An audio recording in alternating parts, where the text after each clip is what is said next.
once again back to Exploring Arda, a Tolkien-centered podcast where I'm your host Jackson, and I'll be going through a bunch of Tolkien's works other than Lord of the Rings and The Hobbit.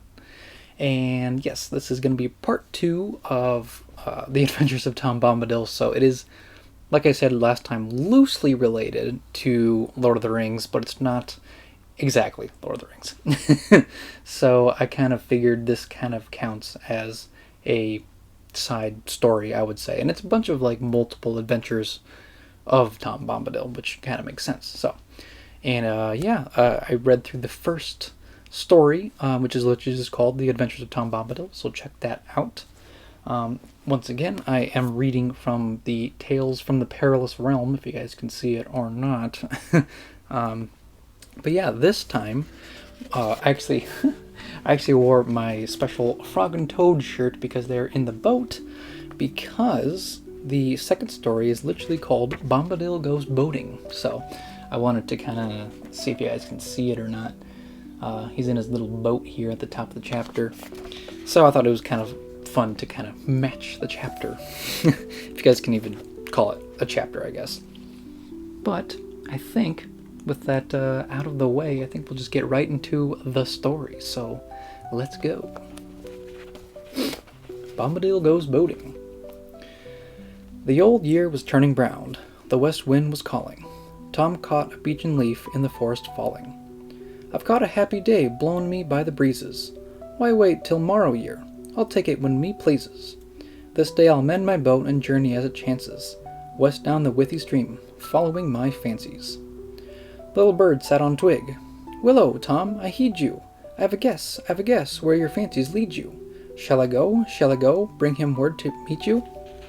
No names, you telltale, or I'll skin and eat you, babbling in every ear things that don't concern you.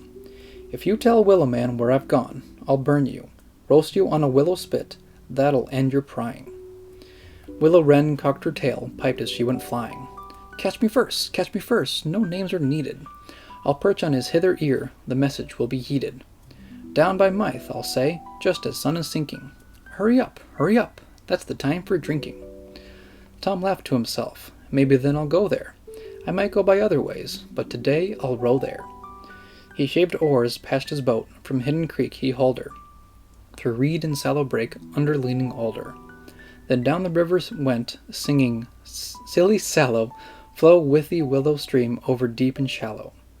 Wee, Tom Bombadil, whither be you going? Bobbing in a cockle boat, down the river rowing. Maybe to Brandywine, along the Withywindle. Maybe friends of mine, fire for me will kindle. Down by the Hayes End, little folk I know there. Kind at the day's end, now and then I go there. Take word to my kin, bring me back their tidings. Tell me of diving pools and the fishes' hidings.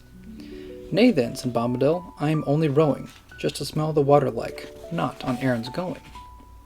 Tee-hee, cocky Tom, mind your tub, don't founder. Look out for willow snags, I'll laugh to see you flounder. Talk less, Fisher Blue, keep your kindly wishes. Fly off and preen yourself with the bones of fishes. Gay lord on your bow, at home a dirty varlet, living in a sloven house, though your breast be scarlet. I've heard of fisher birds, beak in air a-dangling, to show how the wind is set, that's an end of angling. The king's fisher shut his beak, winked his eye as singing. Tom passed under bow. Flash! Then he went swinging. Dropped down, jewel blew a feather, and Tom caught it, gleaming in a sun ray, a pretty gift, he thought it. He stuck it in his tall hat, the old feather casting. Blue now for Tom, he said, a merry hue and lasting. Rings swirled round his boat, he saw the bubbles quiver. Tom slapped his oar, smack, at a shadow in the river. Whoosh, Tom Bombadil, 'tis long since I last met you. Turned water boatman, eh? What if I upset you? What? Why, Whisker, lad, I'd ride you down the river.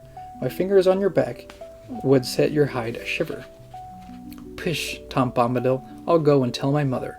Call all our kin to come, father, sister, brother. Tom's gone mad as a coot with wooden legs. He's paddling. Down Withywindle stream, an old tub a-straddling. I'll give your otter fell to Barrow-wights. They'll taw you, then smother you in gold rings, your mother if she saw you. She'd never know her son, unless 'twas by a whisker. Nay, don't tease, old Tom, unless you be far brisker. Whoosh, said Otter lad, river water spraying, over Tom's hat and all, set the boat a-swaying. Dived down under it, and by the bank lay peering, till Tom's merry song faded out of hearing. Old Swan of Elver Isle sailed past him proudly, gave Tom a black look, snorted at him loudly. Tom laughed. You old cob, do you miss your feather? Give me a new one then, the old one was worn by weather.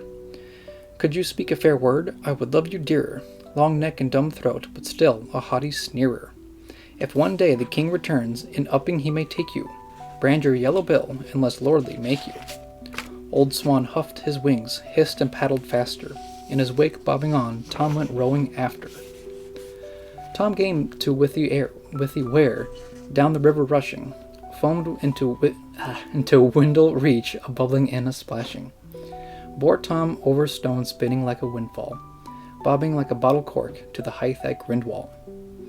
Ho, there's Tom, Woodman Tom, with his billy beard on, laughed all the little folk of Hazen and Bererdun. Where, Tom? I'll shoot you dead with our bows and arrows. We don't let forest folk know bogies from the barrels, cross over Brandywine by cockle boat nor ferry. Fie, little fat bellies, don't ye make so merry. I've seen hobbit folk digging holes to hide 'em, frightened if a horny goat or badger eyed 'em. Afeard of the moony beams, their old shadows running. I'll call the orcs on you, that'll send you running. You may call Woodman Tom, and you can talk your beard off. 3 arrows in your hat, you were not afeard of. Where would you go now, if for beer you're making? The barrels ain't deep enough in Breredan for your slacking. Away over Brandywine by Shireborn I'd be going, but too swift for cockle boat the river now is flowing. I'd bless little folk that took me in their wherry, wish them evenings fair and many mornings merry. Red flowed the Brandywine, with flame the river kindled, as sun sank beyond the shire, and then to grey it dwindled. Mythe's steps empty stood, none was there to greet him. Silent the causeway lay, said Tom, a merry meeting. Tom stumped along the road as the light was failing. Rushy lamps gleamed ahead, he heard a voice him hailing. Whoa there! Ponies stopped, wheels halted sliding. Tom went plodding past, never looked beside him. Ho there, beggarman tramping in the marish! What's your business here? Head all stuck with arrows? Someone's warned you off, caught you at your sneaking? Come here, tell me now what it is you're seeking. Shire ale, I'll be bound, though you've not a penny. I'll bid them lock their doors, and then you won't get any. Well, well, muddy feet, from one that's late for meeting, away back by the Mythe, that's surely a greeting. There you go. You old farmer, fat that cannot talk for wheezing, cart drawn like a sack, ought to be more pleasing. Pennywise tub on legs, a beggar can't be chooser, or else I'd bid you go, and you would be the loser. Come, a maggot, help me up, a tankard now you owe me, even a cockshut light an old friend should know me. Laughing they drove away, in Rushy never halting. Through the inn open stood, and they could smell the malting. They turned down Maggot's lane, rattling and bumping, Tom in the farmer's cart dancing round and jumping. Stars shone on Bamfrelog, and Maggot's house was lighted. Fire in the kitchen burned to welcome the benighted. Maggot's sons bowed at door, his daughters did their curtsy. His wife brought tankards out for those that might be thirsty. Songs that they had and merry tales, the supping and the dancing. Good man Maggot there, for all his belt was prancing. Tom did a hornpipe when he was not quaffing. Daughters did the springle ring, good wife did the laughing. When others went to bed in hay, fern, or feather, close in the ingle nook they laid their heads together. Old Tom and Muddy Feet, swapping all the tidings, from Barrow Downs to Tower Hills, of walkings and of ridings, of wheat ear and barley corn, of sowing and of reaping, queer tales from Bree, and talk at smithy, mill, and cheaping. Rumors in whispering trees, south wind in the larches, tall watchers by the ford, shadows on the marches. Old Maggot slept at last in the chair beside the embers. Ere dawn Tom was gone, as dreams one half remembers. Some merry, some sad, and some of hidden warning. None heard the door unlocked, a shower of rain at morning. His footprints washed away, at Mythe he left no traces. At Hayes End they heard no sound, or song of heavy paces. 3 days his boat lay by the height at Grindwall, and then one morn was gone back up Withywindle. Otter folk, hobbits say, came by night and loosed her, dragged her over where, and upstream they pushed her. Out from Helvet Isle, old swan came sailing, and beak took her painter up in the water trailing. Drew her proudly on, Otter swam beside her, round old willow man's crooked roots to guide her. The king's fisher perched on bow, on thwart the wren was singing. Merrily the cockle boat homeward they were bringing. To Tom's Creek they came at last. Otter lad said, "Wish now, what's a coot without his legs, or off finless fish now? Oh, silly sallow willow stream, the oars they left behind 'em. Long they lay at Grindwell, height for Tom to come, and find them." And that is the end of Tom Goes Boating. Bombadil Goes Boating. There you go. Kind of stumbled over a few parts there, so I definitely apologize for that.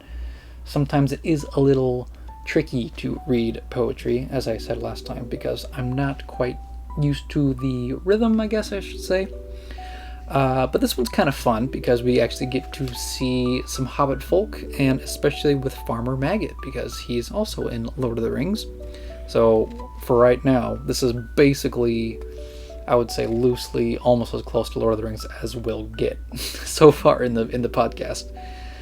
Even though Fall of Numenor is technically in there too, but yeah, this is a really fun story where Tom just kind of is just like, well, I'm gonna set out, go boating wherever it takes me.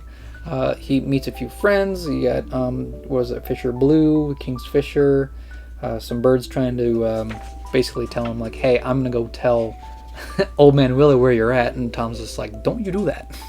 Don't tell him where I'm gonna go be.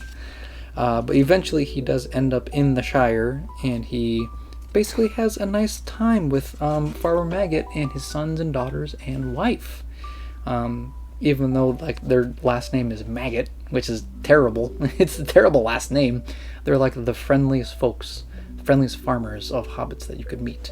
And Tom very much enjoys their presence. He even like shares some of the songs and stories with the farmer here. And I think the line that really stuck out, I think for me, was ere dawn Tom was gone, as dreams one half remembers, some merry, some sad, and some of hidden warning. None heard the door unlocked, a shower of rain at morning. His footprints washed away, at Mythe he left no traces. So basically this whole thing of like the farmer basically remembering, well, half remembering, maybe he was like, oh, maybe it was like half a dream, because they were probably, you know, eating, drinking, all that stuff, just having like a nice evening, a nice night together, and they're just sharing stories and songs together, and it's just a nice time together, basically. I just kind of like that line where it's like he's just, you know, this guy that kind of shows up, has a good time, disappears in probably the middle of the night, and the hobbits are kind of left there for just remembering good times with Tom. So I think it's just really nice. So but yeah, other than that, oh yeah, and then all the animals basically that he meets along the way while he's on the river, brings back his boat, because they're like, actually we do kind of like Tom, so they basically like help him out and bring his boat back. So I think that's pretty cool. And yeah, I think that's kind of like all I really have for Bombadil Goes Boating. It's just fun. I like this. It's a good summer. It's good summer stories, because it's all like outdoors, and it's like whimsical, and it's like sometimes it's, you know, it's funny, sometimes it's like spooky, because he runs into the Barrow-wights, you know, from time and time again. It's like he's always running into them. But yeah, I think it's a really good summer series, so I hope you guys agree with that too. But yeah, I think that's kind of all I have for this one. I'll continue the rest. If there's a couple of short ones up ahead, and I might combine them, so there might be 2 or 3 stories in one. But I hope you guys enjoyed this one, because I definitely did. I actually, the first 2 stories of Tom is just fun. It's just very fun adventures that he gets himself into. So yeah, other than that, just check out my channel for further support. As I said before, I also have my own fantasy book called The Lands of Ordia, Power of Heaven. That's over on Amazon. It's available on Amazon. That'd be great if you checked it out, because I finished the second book rough draft, and I'm writing the third book, so I'm making progress behind the scenes, I would say. So check that out for support. And I think with all that being said, just stay tuned for another episode, and may the light of Elbreth be with you all. Farewell.